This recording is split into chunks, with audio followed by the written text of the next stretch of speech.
Weather. Welcome back to this bullshit show. That I was surprised that people actually watched it. Yeah, that's cool. Yeah. Appreciated that. Thanks for watching us last time. So... The show that is called... Talk Super. No, shit, I didn't say that. I called it a bullshit show. Welcome this to the is the bullshit show. Basically. Alright, so speaking of bullshit show, episode 4 of Talk Super, I'm kidding. Or shit. God damn it. This is a fucking trailer already. I meant episode 4 of Dragon Ball Super. And what's your name? That doesn't matter. I'd rather hide my identity, because that was awful just now where I tried to spit that No, out. you have to take accountability for this right now. I'm Chris, and I'm taking accountability for this right now. And I'm Taylor, and he's taking accountability for this right now. Alright, so episode 4 of Dragon Ball Super. The actual show, not our one where we talk about it. A lot of Pilaf. Our boy Pilaf is back. My favorite. Pilaf, Mai, and Shu. Which, real quick refresher, just unrelated. When did they get turned into kids? Is that, when did that happen? That happened sometime, I thought, I wanted to say it was in Dragon Ball. I think so, too. But I wonder, is it, at the very end? I don't know. Wait a second. Okay, no, the timeline's all fucked up now because I was pretty sure that Pilaf wished for his youth back in GT. Yes. No. In GT, he wishes for Goku to be a kid so he can beat him. Yeah. I think the youth thing happens in Dragon Ball. When...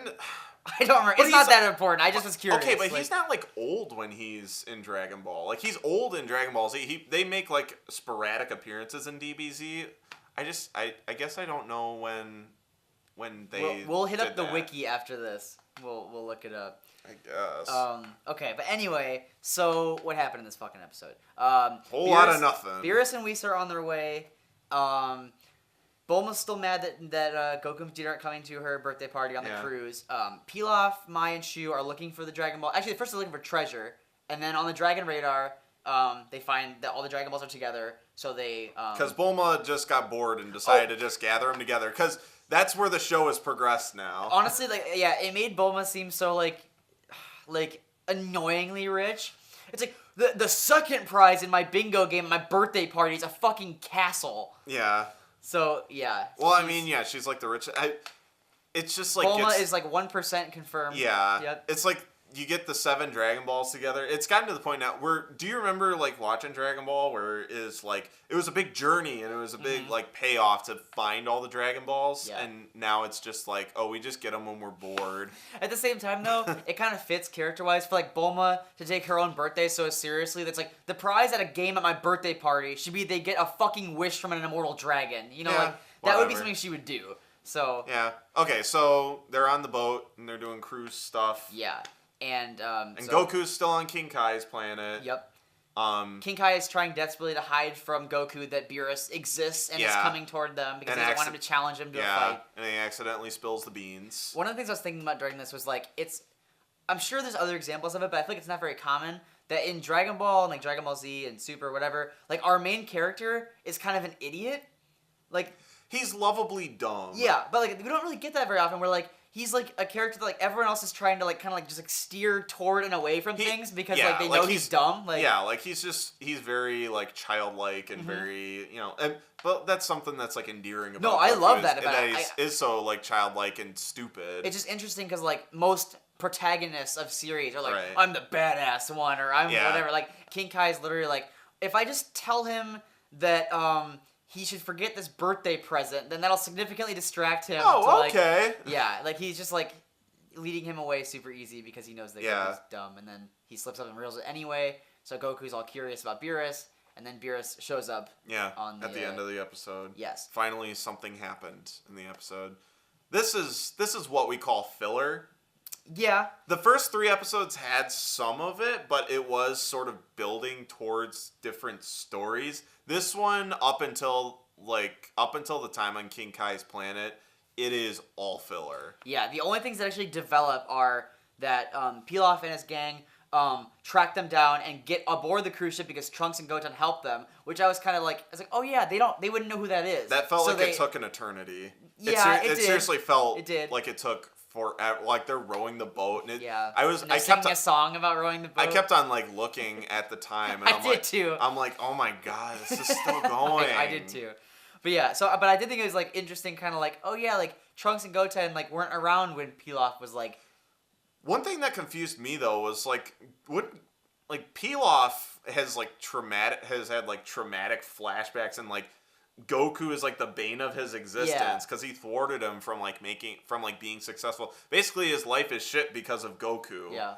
And so I would figure with Goten looking exactly like Goku with like right down to the hairstyle, wouldn't he like have like traumatic flashbacks, or at least think that he was the same person? Like that should happen in another filler episode of DBZ where like Gohan was had to like save a village or something, and they built like a giant biodome or something.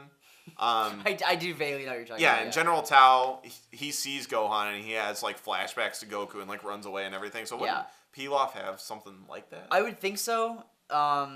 They didn't really show us that. They might in another episode, but it'd be kind of, it'd make more sense to do it here. Yeah. But they had to get that rowboat scene in. It's very important. They had no time to waste. The very important rowboat scene of Mai and Shu crying, and then they got chased by a shark. Oh yeah, they did get chased by a shark. That happened. But I feel like even if they were to go the route of like he's scared because it's Goku's kid, whatever, he still would be like, we're here to get the Dragon Balls, and he would like, it's not like he would like jump off the boat or anything. Probably he would still probably try to sneak around and get the Dragon Balls. Right, but you'd figure that he can mask it or whatever. Or Goten's a dumb kid too. Yeah. He didn't get no education either. Yeah. He's as dumb as Goku. Which is weird because Chi-Chi was so obsessed with getting Gohan's education, but then ignores the second child entirely. Well, yeah, and there was a character point in there with the Buu saga where that's why, like, she taught Goten how to fight, and she would teach it and, like, keep him home, and because she was, like, really... She already had bred Gohan to be like a nerd. She's like, I have my scholar boy, now I can have my fighter boy. He was the scholar boy, and then Goku was gone, so she was like just sad about that. So she's like, this is my last like real remaining piece of Goku, because Gohan's a completely different person. And again, let's just praise, like, for everyone that's like, Dragon Ball Z is a stupid show, people yell and shoot stuff out of their hands. Yeah. That's fucking amazing character detail in that. That's fucking great. I love that. So Pilaf is getting her on the cruise ship now. They are trying to get these Dragon Balls that are up for prize with Bingo. The only other development in terms of like moving things forward is that Vegeta's like secretary that we didn't ever meet before. It's Bulma's secretary. Right, like their family secretary is what the impression I got. Then she like puts Bulma on the phone and convinces Vegeta to go to the fucking party. And by that I mean she just yells at him. Yeah, over speaker. And then, apparently she's like the only person that Vegeta's scared of. Yes. Or something. Yeah. Not like scared up, but he's like, all right, I'll listen. If she screams at me loud enough, I'll listen. Like, I'll go. I guess, like, you kind of figure, he loves Bulma. They're, like, married and whatever. Yeah. So maybe he, deep down in that crusty exterior that he has. Or crusty, not crusty. that hard exterior. That's what I'm looking for. Generally what people used to describe. Yeah. Vegeta's not an old fart. Crusty. But, like... Oh, beneath that hard exterior, there is someone who is, they care. Yeah. So I guess that's why he listens to Bulma. Or it might be the same, like, thing as Goku and Chi-Chi, where Goku loves Chi-Chi and everything, but he's like, terrified of her. Goku's definitely afraid of Chi-Chi. I don't know that Vegeta's afraid of Bulma, but either way, the point is, Vegeta's now going to where he has to go, and now Beerus has come to King Kai's planet, and he is Things are actually going to happen now. Yes. And this was the episode where, I kind of mentioned it last episode with 3 with the Kai conversation about how good that was, and how it sold me on the whole idea of, like, extending the movies to fill it out more. But this was the episode where I was like, okay, I'm really feeling this, because, like, just seeing how different the scene was, with him going to King Kai's planet instead of going right to them, and with Goku hiding and, like, watching him, like I don't know, it was, like, interesting enough to be like, I'm cool with this being just a retelling of something I've seen, because it's different enough that I'm like, oh, that's kind of cool. It's like, a more thorough and slight, like, there are slight deviations. Like, Beerus has already woken up, and then he finds out about the Super Saiyan God himself. Yeah. I hope that they do something a little bit better as far as, like, how the Super Saiyan God happens. I hope they do something a little bit better than the movie, because I always thought that was kind of silly. I wouldn't get your hopes about that. I don't know anything, but if I had to guess, I'd imagine that stays the same. I mean, it was... I guess my one problem with, like, Battle of the Gods and how, like, that whole thing went up is it never felt like a movie that had stakes. I don't know. It didn't have tension. Like in Dragon Ball, yeah, like Dragon Ball and Dragon Ball Super and Dragon Ball Z are all like silly shows, or they'll do like silly things. There was something silly about Pilaf and his gang of babies running from a shark, Taylor. That's deadly serious. It's like Goku and Frieza, like, it's tense. Yeah. Gohan and Cell, it's tense. Yes. And this, or at least like in Battle of the Gods, it didn't feel tense. It just felt like stuff was happening. Overall, I like the movie and everything. Yeah. By the way, we're talking about episode 4 of Dragon Ball Super. Not really. I mean, there's really not a whole lot to talk about with it. The one thing I wanted to make sure we talked about, did you notice the weird art style change whenever they do like close-up cutaways? Where it was like thick outline? It looked like it was drawn on with like a permanent marker or something. Like I don't know what the fuck was up with that. I don't know if Toriyama's just like experimenting, or if like there's some weird reason that they had to like meddle with the original art. They were running out of money in the budget. Like I don't know what that was, but I definitely noticed it. And I was wondering if you picked up on it too. No, I did, and right from the beginning, where like Beerus, like there's a close up of his face while they're traveling to King Kai's planet, and Beerus, like you can see it looks like someone took like a giant Sharpie or something on the outlines of Beerus's face, and I'm like, ooh, that doesn't look great. I didn't notice until the Pilaf scenes, so I didn't catch that one. I guess there was like thicker outlines in the Pilaf scene, but like it didn't look bad in the Pilaf scenes. In the Beerus one, it looked a little bit bad. I'm not like necessarily like criticizing it. It just like jumped out at me. I was like, "Oh, that's weird," like because it's not. It just kind of looked cheap. And it looked like it was just like what's the word I'm looking for? Like almost jarring, just to go from the like great animation that was in the first 3 episodes to like. And there's still like the animation in this is still like good. And I thought they're obviously playing with a budget here. And I thought that like the water and like the ship and all that stuff is like really pretty looking in this episode. Like it's I noticed that too. It's just those outlines just made it look a little bit like cardboard cutout. Like that's like the one plus to having an episode where not much happens. Like I can just like look around at the screen and be like, oh, that's a pretty shot. That's cool looking. Yeah. I didn't have to pay attention to the plot much because there wasn't nothing going on in this episode up until 5 minutes, and King Kai just spouts out to Goku the same like information that we got last episode. From the old, but not as effective. And also the thing is like there's no real reason that King Kai like drops the secret. Yeah, he just does it because he's dumb. Like, well, I kind of dropped it. Do you think that Goku knows how to use like Wikipedia or something to who is Beerus? Well, I mean like even mentioning like it Goku's at not all. Gonna find out though if King Kai doesn't tell him. So why did King Kai tell him? I guess what I'm talking about is like he goes through all the lengths, right, to be like, Goku, like, you blew up my planet and that was bad. Remember that? And then he's like, go to Bulma's party. Like he's trying to like get him as far away from the subject as possible. He's doing a good job of it. And then like out of nowhere, just because he needed to know, he randomly says like, oh, and Beerus is coming and you shouldn't know about that. Oops. Like it's not like he gets trapped in a conversation where it comes up. He just kind of says it. It might have just been like a slip of the mind thing. Right, but I guess like. But I don't know why when Goku's like, who's Beerus? I don't know why he could have just like nothing, never mind. Could have just been like nothing, never mind, nothing you need to know ever. Yeah. Although, on the other hand, by telling him how serious that was, it's like Beerus is coming. You don't fuck with him, and he's coming right now. So go hide in this building. Goku might not have gone along with that had he not like known who he's talking about. Yeah, that was something weird to see where Goku actually was like, okay, listening? So I really shouldn't mess with this guy. Yeah. Because you'd figure in Goku's typical character, he'd be like, "Wow, this guy is strong." Yeah, he's like, "Fuck you, King Kai." King Kai's like, "No, he could like flick you in the nose and you're like done. Yeah, like you're kaput." And so Goku, it's like weird to see Goku actually take something like that to heart, where he's like, "Okay, so I really shouldn't mess with this guy." Yeah. And then he just goes and like watches from the window. I think it helps that King Kai explained it in a way where it's like, I'm a god of creation. He's a god of just killing. Yeah, although he's like on our level, except like way stronger. Now that you mention it, though, I was thinking about that during it because he says like Beerus on the same level of Supreme Kai, but it's like he's like 1,000 times more powerful than Supreme Kai. Well, in your definition of power.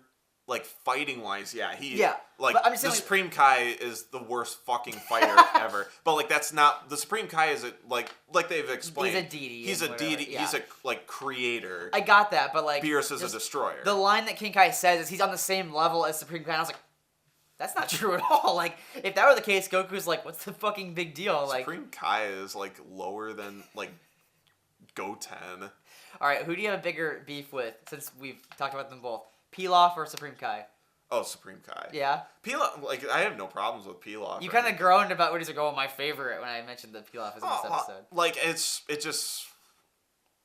I guess when I said that, it was more of my favorite part of the episode, Gotcha. where it was just pointless filler that just went on forever. Yeah. I just don't know if it's gonna build towards anything because they're already getting rolling with the Beerus thing. So Pilaf isn't threatening at all. That's true. In the movie, like the Pilaf stuff was kind of like a precursor to the Beerus stuff, right? Like that whole plotline of them trying to get the Dragon Balls was before Beerus even showed up. Yeah. So I guess that's technically still happening, but we're seeing Beerus interact with like our characters more now. Like the fact that he's already gotten to King Kai kind of makes him more present than he was in the beginning of the movie. Yeah, I guess it's just one of those things where it's the same problem that you have in like all of Dragon Ball Z, where it's like once a powerful person comes in, everyone that came before them just looks like shit. Yeah. It's the Frieza problem. Although they've corrected that now. Although I actually disagree with that. They don't look like shit because I think I've always talked about this in terms of like pro wrestling and Dragon Ball Z. Dragon Ball Z does it well, where like if someone beats someone else in Dragon Ball, you're not thinking, oh, they must suck then. You're thinking, oh my god, they beat Vegeta, they're strong as fuck. Right, but you get to a point where you see how strong people get in the show, and it's like, Super Saiyan 2 Vegeta could crush Frieza's head like a grape. Yeah. Yeah, but it's not because like Frieza's shitty, it's because Vegeta's that strong. That's what I'm saying. The emphasis is usually on like they've attained that next level, not like that guy sucks now. Yeah, but then you have to compare them like villain to villain, like how each villain stacks up with everyone else. And it's like Boo is just infinitely stronger than Frieza in Dragon Ball Z. That's the problem that I have, where it's like people just get so outrageously powerful, and the way that they all stack up with each other when they become outrageously powerful, that it kind of devalues the villains that came before. That always worked for me personally. I always felt that's the one thing that I've always had a problem with, like the villains and everything. And if you don't have a problem with it, then whatever. Yeah, but I'm constantly comparing, like, okay, like if they're stronger than Frieza and Frieza did all that, then holy shit, they're like, I always think do it like a positive like way, which I think is really like is cool. But like it makes sense if you. I mean, if you look at it that way, then cool. Like that's how you're supposed to look at it. I look at it the other way. I look at it the other way, where it like devalues the people. The only people that I think get devalued are like the low tier good guys, like Yamcha. She's like, all right, you're a fucking scrub. Like you don't think of the fact that Yamcha was at one point in Dragon Ball a competent fighter. Like, but you don't need powerful like villains to devalue Yamcha. No, you don't. You don't need powerful villains to devalue that fucking annoying cat with them. I want to see it keep moving forward. That's it. Okay. I don't have any specific desires of it. I just wanted to keep going. Right. I don't want another episode like this. I wasn't too mad about this episode, but I don't want another one. I was slightly annoyed. Yeah. It's one of those things where you know it's coming. Yes. And this happens in Dragon Ball Z. You have the episodes of like Goku and Piccolo getting their driver's license. Yeah. Where it's just like you're just like, come on, like get over with. But like I knew it was going to happen as soon as the episode started. I'm like, okay, this is what it's going to be. So as long as it doesn't happen too often, I'm okay. Cool with it. We'll let this one slide. And then I liked like the last 5 minutes. Yes. The endings of these episodes have all been like the best. They've been pretty strong, yeah. Yeah, very strong ending, especially like 3 and 4. Those were both like great endings. Good, yeah. Well, and this is a great ending too. We did it. Yeah, we made it all the way. Links in the description about lots of other shit. You can follow us on Twitter and Facebook and Patreon. Patreon. That's a good one. Go to the Patreon one. Patreon.com/alienhappyhour. And unless you got anything else to throw in here, I think we're good. Yeah. You have a super day.